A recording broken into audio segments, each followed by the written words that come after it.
Hello అండి, ఎలా ఉన్నారు? నా పేరు మణి అండి. నా ఛానల్ ఫస్ట్ టైం చూస్తున్నట్లయితే సబ్స్క్రైబ్ చేయండి, లైక్ చేయండి, షేర్ చేయండి. నేను ఒక చిన్న కథ చెప్తాను, వినండి.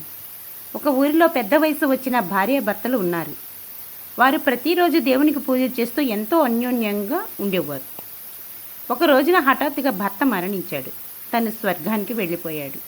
తరువాత కొంతకాలానికి భార్య కూడా కాలం చేసింది. ఆమె కూడా స్వర్గానికి వెళ్ళింది.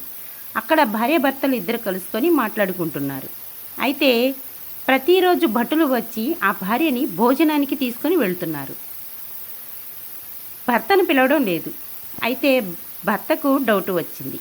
అప్పుడు దేవుని దగ్గరికి వెళ్ళి అడిగాడు, స్వామి, నా భార్య కంటే ముందు నేనే నీ దగ్గరికి వచ్చాను కదా, మరి నన్ను భోజనానికి పిలవడం లేదు, ఈ మధ్య వచ్చిన నా భార్యను మాత్రం భోజనానికి పిలుస్తున్నారు, ఎందుకు స్వామి అని అడిగాడు.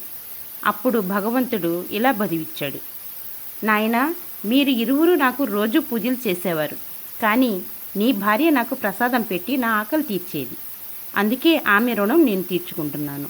కానీ నువ్వు దండం పెట్టి కోరికలు కోరేవాడివి, కానీ నాకు ఎటువంటి ప్రసాదము పెట్టలేదు అని సెలవిచ్చాడు. అయితే ఇందులో నీతి ఏంటి?